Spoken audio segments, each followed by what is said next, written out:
Un grognement dans la nuit. C'est l'automne sur Chicalor. La période de l'année durant laquelle les arbres perdent leurs vieilles feuilles. Ce jour-là, Thomas travaille sur sa ligne avec Annie et Clarabelle, tout comme Toby et Henrietta.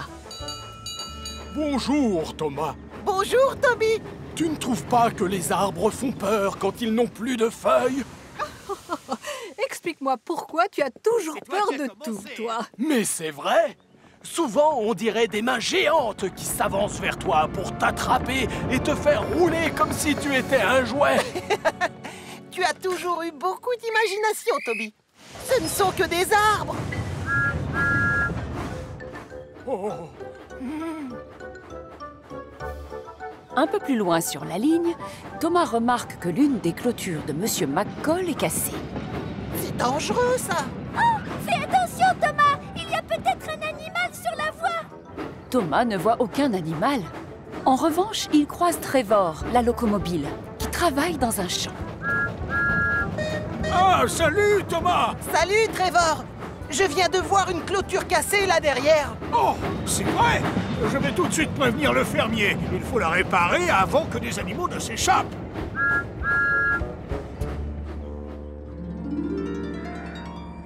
Ce soir-là, à la gare de triage, Thomas raconte à Percy l'histoire de la clôture cassée. Oh, elle fait peur, cette histoire. Non, pas toi. Toby, lui, tout à l'heure, c'est des arbres qui lui faisaient peur. Mais si tu y réfléchis, Thomas, qui l'a cassé? Ou, non, plutôt quoi? Ça pourrait être n'importe quoi.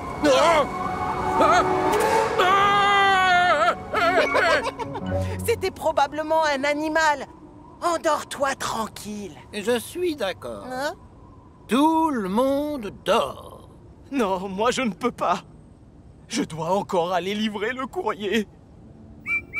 Le pauvre Percy est terrorisé, alors que les autres locomotives ne voient vraiment pas ce qu'il y a d'effrayant.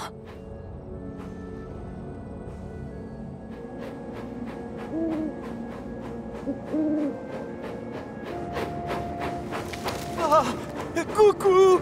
Il y a quelqu'un?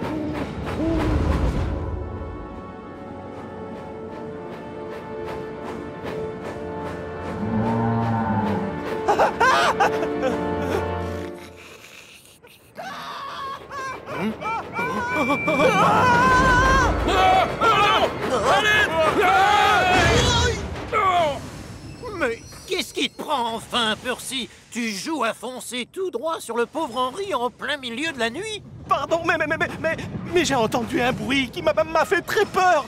Et Thomas, ça venait de ta ligne. Oh, j'en ai assez de n'être entouré que de poules mouillées. Va livrer le courrier et laisse-nous dormir tranquille.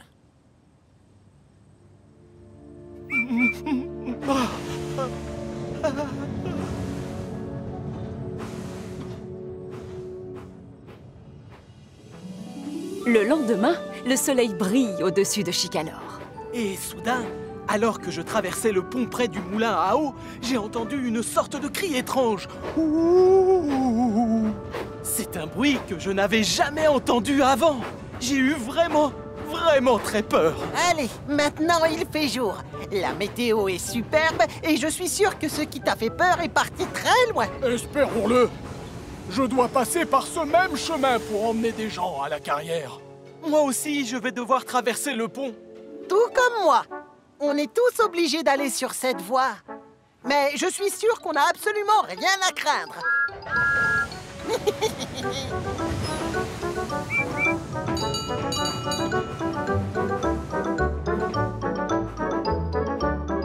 Alors qu'il remonte sa ligne en compagnie d'Annie et de Clarabelle, Thomas n'est pas inquiet du tout. Oh, salut Thomas! Mais bientôt, il arrive au pont situé près du moulin à eau. Quel est le problème, Thomas? Pourquoi est-ce qu'on ralentit? Il y a un animal sur la voie? Non, c'est juste... voilà. Percy m'a raconté qu'il avait entendu un bruit effrayant en traversant ce pont hier soir. Mais tout va bien, il n'y a rien qui...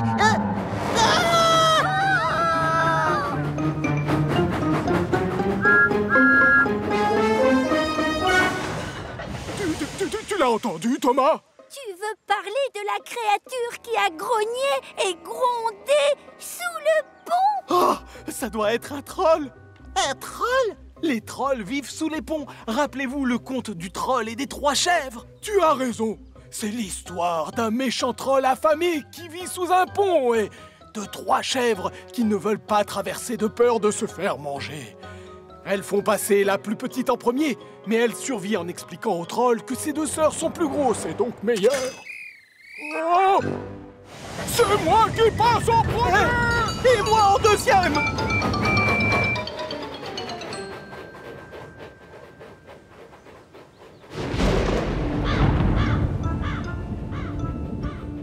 Doucement, Toby. Pourquoi tu roules aussi vite?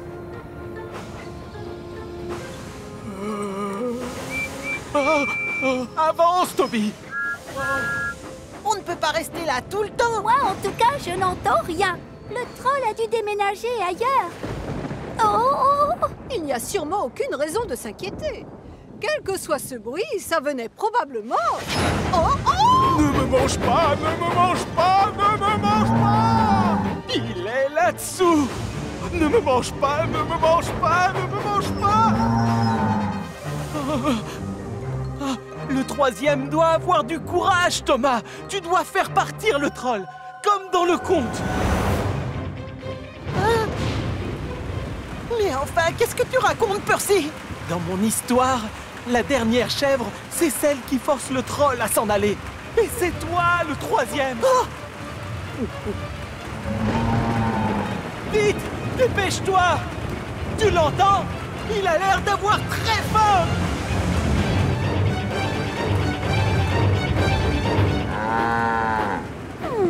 Tiens, c'est drôle. Clarabelle, je n'ai pas l'impression que c'est un troll. Et toi? Oui, je crois que tu as raison, Annie.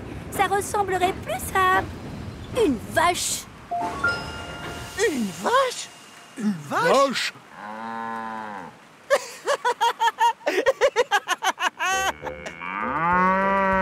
En effet, l'une des vaches de Monsieur McCall a cassé la clôture et est partie se baigner dans la rivière où elle s'est embourbée dans la vase. Monsieur McCall est donc venu avec Trevor, la locomobile, pour donner un coup de main et délivrer la vache de la vase grâce à son treuil. Quant à Thomas, c'est lui qui est chargé de ramener la pauvre bête terrifiée chez elle.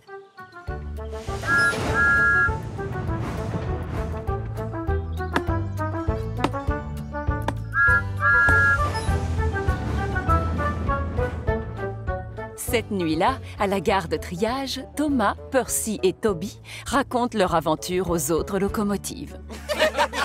Une vache! Vous étiez tous effrayés par une vache! Ça n'a rien de drôle. Vas-y, rigole, James. Mais Monsieur McCall était bien content qu'on l'ait retrouvé. Ah, bravo! Prendre une vache pour un troll! Il n'y a pas de quoi rire! C'était vraiment horrible! En fait, c'est vrai que c'était amusant.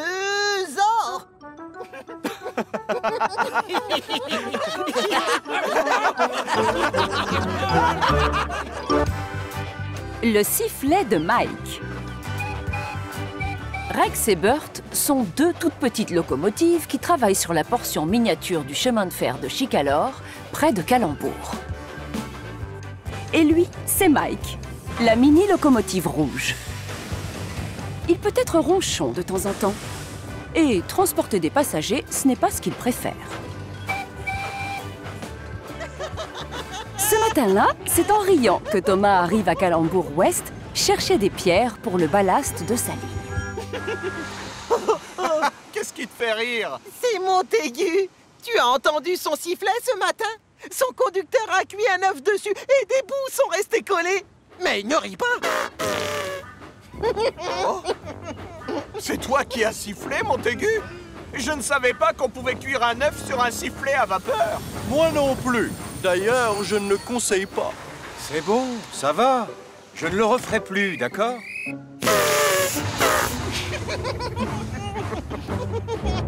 Montaigu ne devrait pas faire de si horribles bruits. C'est choquant. Ah, et ben moi, je vais siffler comme ça toute la journée.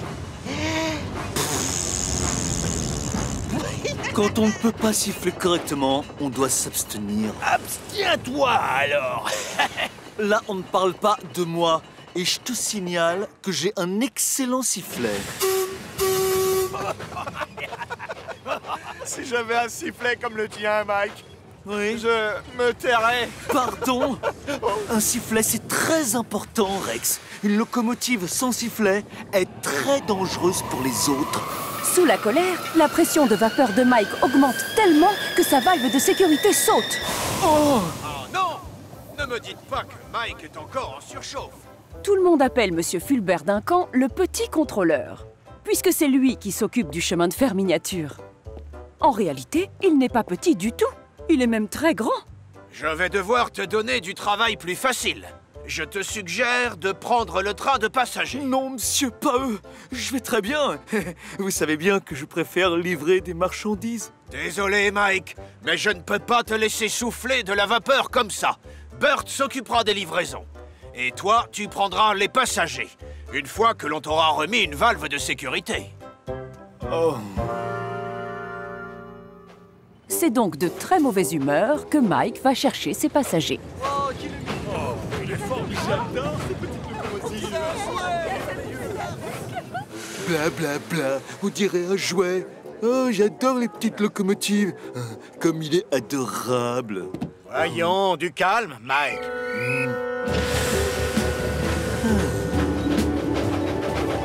Oh mon sifflet fonctionne bien, la preuve.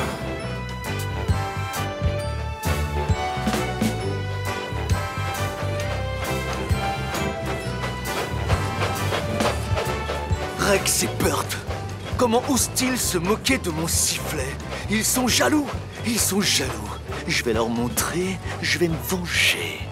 Tout le long de la ligne, des pancartes indiquent aux locomotives quand elles doivent siffler. Mais Mike, lui, décide de siffler quand il le souhaite. Quand il croise un animal, par exemple.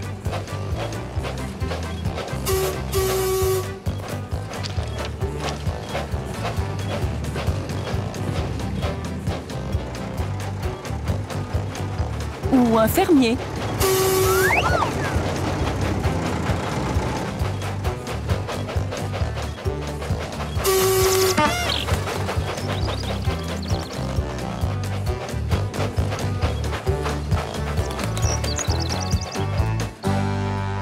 Au terminus, le conducteur de Mike inspecte la locomotive. J'ai du mal à comprendre pourquoi ça ne va pas aujourd'hui. Y a rien qui cloche chez moi, je vais bien. En revanche, ne t'avise pas de cuire un œuf sur mon sifflet. Oui, d'accord. Mais alors qu'ils refont le trajet dans l'autre sens, le conducteur de Mike entend un drôle de bruit. Qu'est-ce que c'est? Tu parles de quoi? De ce bruit étrange. Ne commence pas. Non! Écoute! Il y a quelque chose qui cliquette dans ta chaudière. Ah, ce n'est pas grave. Tu n'auras qu'à la réparer quand on rentrera. Et c'est la catastrophe. Va-t'en de là! Patience, Mike. La vache s'en ira dans peu de temps. Oh, cette vache se balade toujours sur les voies et ça me met très en colère. Oust, va-t'en, va-t'en! Pousse-toi!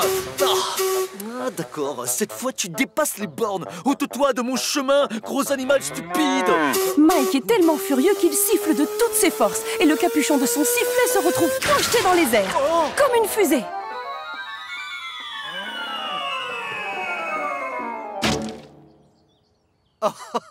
Donc c'était ça qui faisait ce fameux bruit? Hein? Oh! Oh oh! Le conducteur et le mécanicien se mettent à la recherche du capuchon. Malheureusement, celui-ci reste introuvable. Et les passagers commencent à s'impatienter. Mais dépêchez-vous!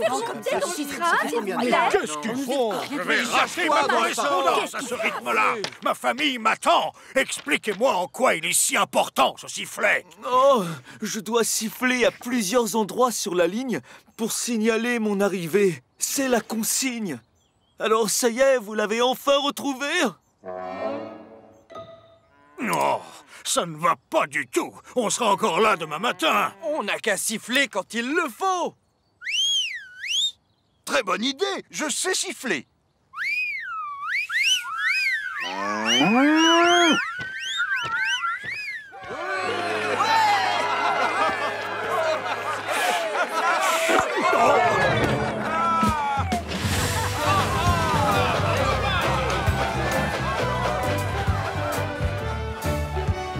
Mike reprend donc sa route, et à chaque fois qu'il arrive dans une zone où il est censé siffler pour avertir de son arrivée, son conducteur, son mécanicien et ses passagers sifflent à sa place.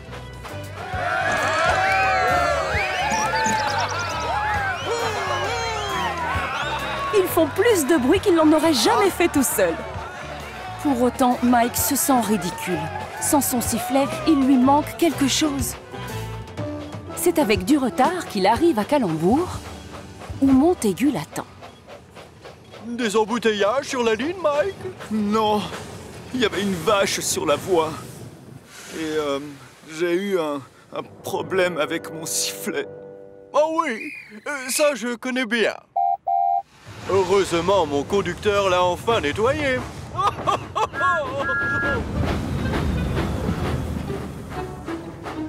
Qu'est-ce qu'il a, Mike?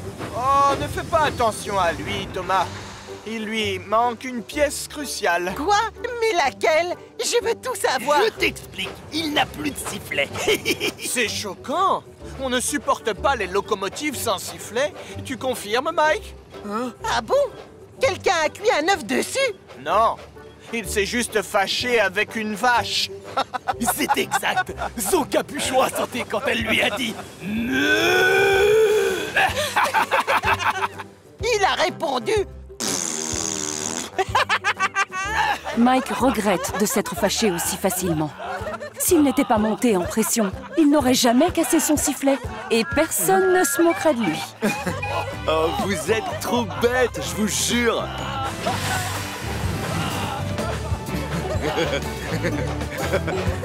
Ça va, j'ai retenu la leçon. Ils m'auront tout fait, ceux-là.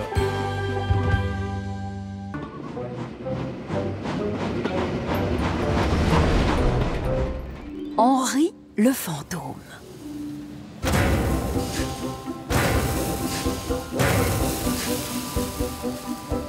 Comme toujours, l'atelier de réparation de Chicalor est en effervescence. En plus des réparations, il y a des travaux de peinture au programme aujourd'hui. Pas seulement sur des locomotives ou des wagons, mais aussi sur des signaux et des panneaux. Certains panneaux de signalisation doivent être peints avec une peinture phosphorescente qui brille dans le noir. C'est pratique pour les locomotives qui travaillent la nuit. Ce jour-là, Henri arrive à l'atelier de Victor pour être repeint. Et il est très excité. Bonjour tout le monde. Oh, bonjour Henri. Comme tu le vois, on est débordé aujourd'hui. Mais si tu peux patienter, Kevin va aller te chercher ta peinture. Kevin! Qui a commandé ces nouveaux tuyaux? Wow! Qu'est-ce qui a rangé les valves? Kevin, stop, du calme. Tu vas chercher sa peinture, s'il te plaît. Peinture? D'accord. Ok. C'est parti, patron. Oups. Oh, sacré Kevin. Tiens, cadeau, Henri. Bon, alors, je les ai mises où, ces valves? Et encore merci. Une fois repeint, Henri quitte l'atelier de réparation, très satisfait et très vert. Mais alors que le soleil se couche et qu'il commence à faire nuit, un phénomène étrange se produit. Henri devient phosphorescent. Il ne le sait pas, mais Kevin lui a donné le mauvais pot de peinture.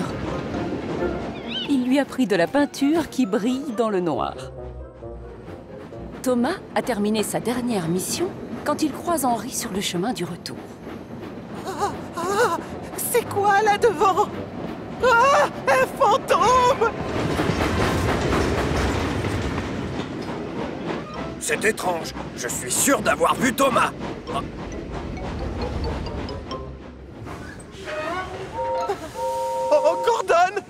Je viens de voir un train fantôme. Enfin, ne sois pas ridicule. Ça n'existe pas, les trains fantômes. Et même si ça existait, moi, tu vois, je n'en aurais pas peur.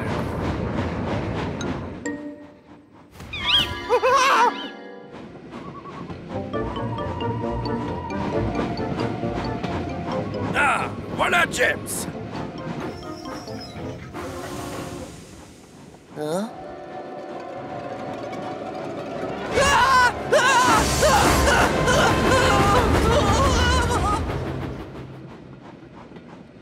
Quoi? Il part à reculons? Je ne comprends pas.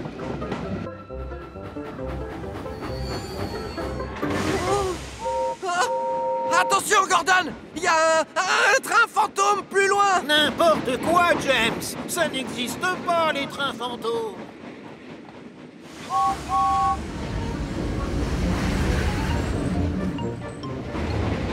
Ces locomotives sont idiotes, terrorisées par un soi-disant...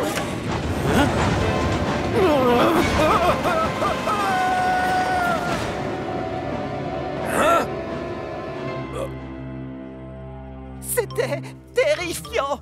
On aurait dit une grosse luciole.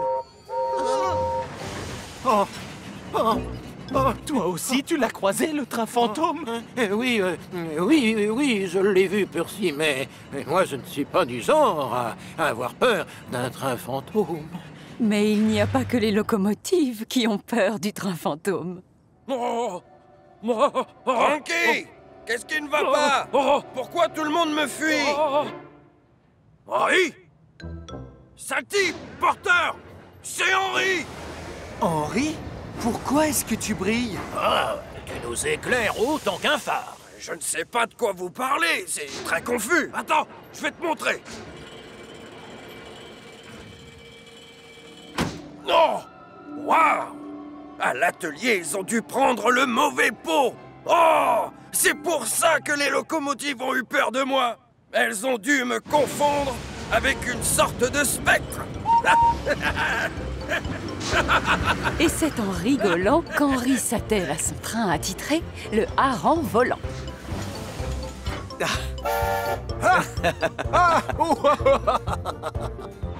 Le temps qu'Henri revienne à la gare de triage, le soleil s'est levé. Et donc forcément, sa peinture ne brille plus. Je n'ai pas réussi à fermer l'œil de toute la nuit à force de penser à ce train fantôme. Je suis épuisé. Salut la compagnie! J'ai quelque chose de très drôle à vous raconter. Ce train fantôme, je n'ai rien vu d'aussi effrayant de toute ma vie. Tu as dû le croiser, Henri. Tu as passé la nuit dehors. En fait, pour tout vous dire, Et c'est alors? Il fait peur? Vas-y, donne-nous des détails. James a dit qu'il brillait dans le noir et qu'il lançait des coups de sifflet sinistres. Oui, eh bien en réalité... Allez, avoue, Henri, tu avais la chaudière qui tremblait. Tu es champion toute catégorie des peureux, on le sait. Il était une fois un de nos amis qui craignait une simple goutte de pluie. Je n'ai pas peur du train fantôme, moi. Et oui, je l'ai bien croisé, mais je ne l'ai pas fui pour autant. Qu'est-ce que tu voulais nous dire, au fait? Aucune importance. Ce soir-là, toutes les locomotives font en sorte d'être rentrées dans leur box avant que la nuit ne tombe. Personne n'a envie d'être dehors avec le train fantôme dans les parages. Moi, je ne ressors pas ce soir. Tu t'occupes du train postal, Thomas. Moi? C'est hors de question. Tu t'en charges, Édouard? Ne comptez pas sur moi pour mettre une roue dehors dans ce noir. Qu'est-ce qui vous prend à la fin? Quelqu'un doit bien livrer le courrier. Gordon! C'est pas du tout parce que j'ai peur de sortir, c'est juste que j'ai des problèmes avec ma chaudière. C'est dommage. J'aurais été ravi de vous aider. Si Henri est d'accord pour sortir avec le hareng volant, il y en a bien un qui va s'occuper du train postal. Oh, Henri! Dans le noir et tout seul? Avec à ses trousses cet affreux train? Courageux et brave. Mais non, c'est ridicule. Je vous le répète une toute dernière fois. Je vous jure que les trains fantômes n'existent pas. Hein?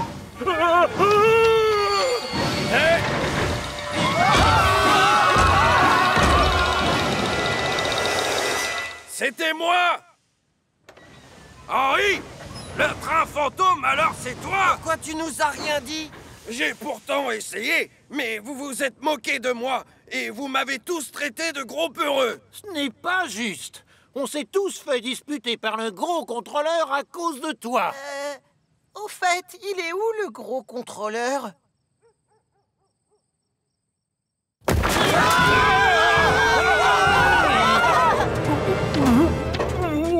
Ah, c'est absolument évident ce qui s'est passé, n'est-ce pas? Ah oui?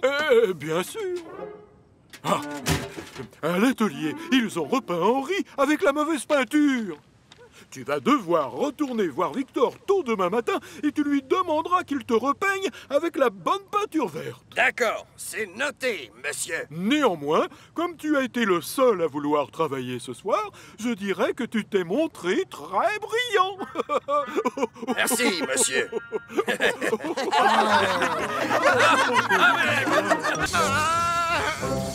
Un fourgon-frein autoritaire.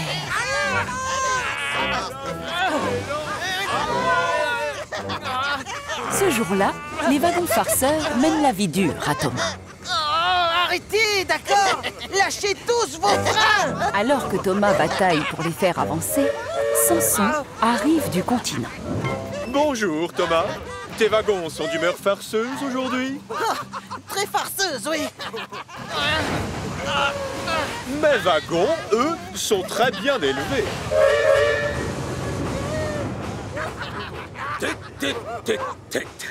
Ces wagons farceurs sont vraiment lamentables. Je ne supporterai pas une attitude pareille. Oh, salut. Et qui es-tu? Je suis Bradford. Prends-moi avec toi et je te montrerai comment gérer des wagons farceurs. Ah oui, j'accepte, d'accord. J'ai besoin d'un fourgon-frein. Et au fait, je m'appelle Thomas. Surtout, je dois leur faire face, Thomas. Je dois garder un œil constant sur cette troupe.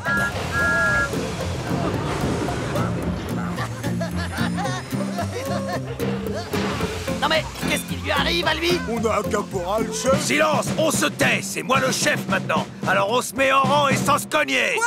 Mais on aime jouer à se cogner! Pas quand je commande, mon grand. Ici, on n'aime pas les cogneurs. Et je vous conseille de m'obéir.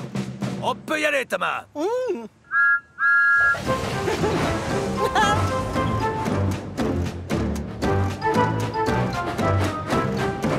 On est bien sage. On ne gigote pas. Les autres locomotives envient Thomas d'avoir un fourgon-frein aussi formidable que Bradford. Allez, Millie! Allez, un peu de courage pour... Si seulement mes wagons pouvaient être aussi sages.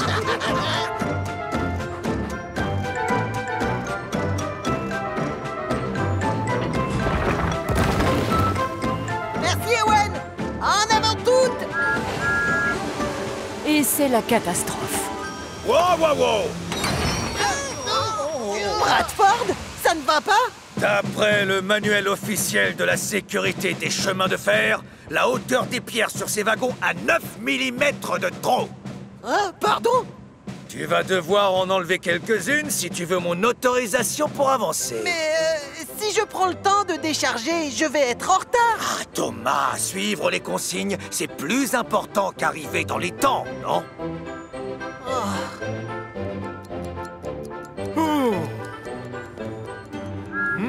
Ah, Thomas? Non mais, tu as vu l'heure? Laisse vite ces wagons. Va chercher Annie et Clarabelle et rattrape ton retard. Oui, monsieur.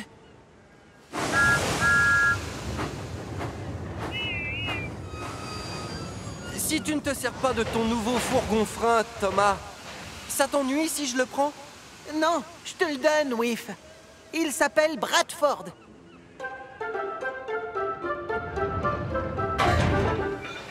Tu es prêt, Bradford? En avant toutes! Wop, wop, wop. Arrête-toi tout de suite. Pourquoi? Explique-moi! Tu n'iras nulle part tant que ces wagons tout crottés n'auront pas fait un brin de toilette. Mais ils vont livrer le contenu des poubelles à la décharge. C'est stupide. Peu importe. Un wagon sale est un wagon chahuteur. Fonce, on va les laver. Hop, hop, hop, plus vite, plus vite. Oh. Mais Thomas et Whiff ne sont pas les seuls à être retardés par Bradford. Bonsoir, Bradford. Bonsoir. J'ai remarqué une petite fissure sur ta lampe. Il va falloir me remplacer ça. Mais l'atelier est très loin du port. Je dois d'abord livrer les poissonniers. La sécurité d'abord, Henri, tu le sais. Même quand il s'agit de poissons frais. Quand Henri rentre à l'aube à la gare de triage, toutes les autres locomotives ne parlent que de Bradford, le nouveau fourgon-frein. Et moi, j'étais tellement en retard que le gros contrôleur était furieux. Avec moi aussi, il était en colère. Et tout ça parce que Bradford m'a forcé à rouler très lentement à cause d'une feuille qui s'était posée sur un rail. Il n'arrête pas de nous mettre en retard avec ses consignes idiotes et tous ses règlements. Et du coup, on a des problèmes avec le gros contrôleur. On n'a qu'à pas travailler avec lui. Il y a d'autres fourgons-freins qu'on peut prendre. Mais plus tard, ce même matin, Thomas doit aller chercher des pierres à la carrière. Et Bradford est le seul fourgon-frein disponible. Oh non! Pas Bradford! Il va encore me mettre en retard. Pour éviter d'avoir encore des problèmes avec son chef, Thomas décide de partir en douce sans fourgon-frein. Tu fais quoi, Thomas? Thomas? Thomas! Attends! Je voudrais te dire un mot! Dépêche-toi, Owen! Ça suffit maintenant! C'est bon! Cette fois, le gros contrôleur sera content de mon travail.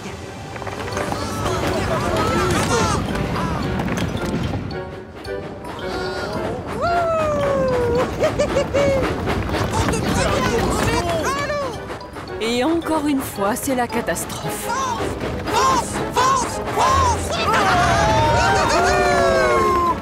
Sans fourgon-frein et avec des wagons remplis de grosses pierres, Thomas ne peut pas s'arrêter.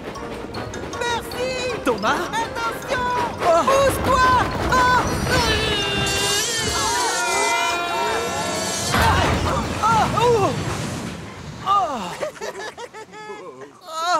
Pardon, Percy. Le gros contrôleur vient inspecter le lieu de l'accident. Mais heureusement, il n'y a pas de dégâts. Thomas, à quoi est-ce que tu pensais? T'en aller comme ça, sans fourgon-frein? Je suis vraiment désolé, monsieur.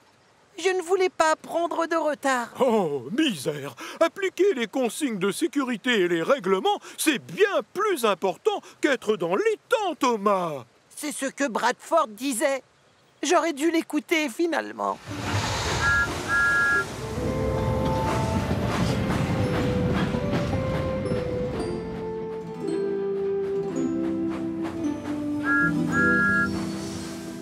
Salut, Bradford. Excuse-moi si je t'ai ignoré quand tu m'as parlé tout à l'heure. C'était idiot de ma part de partir sans fourgon-frein. Oh, exact. Mais je ne t'appelais pas du tout pour ça, en fait. Je voulais simplement te dire au revoir. Hein? Au revoir? C'est avec un immense regret que je vous informe de ma décision de quitter cette île. Je suis désolé de vous abandonner alors que vous avez besoin de mes directives. Comment ça? Tu t'en vas? N'en faites pas tout un drame. Je sais à quel point vous m'aimez. N'essayez surtout pas de me faire changer d'avis et ne pleurez pas. Je repars avec mon vieux copain, Sanson. On forme une super équipe, Bradford et moi. Eh bien, je tiens à dire que tu vas beaucoup nous manquer, Bradford. Absolument. Comme c'est dommage. Bonne chance. On se verra lors de notre prochain séjour. Au revoir. À bientôt. J'ai hâte. Bonne chance. Wow. Quoi? On ne siffle pas quand on est à l'arrêt. Ah, c'est pas grave. Pour une fois, j'autorise. Allez-y.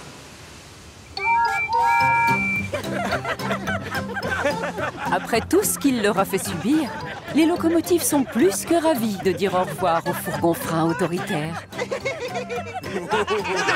Mais les plus heureux de tous, ce sont les wagons farceurs.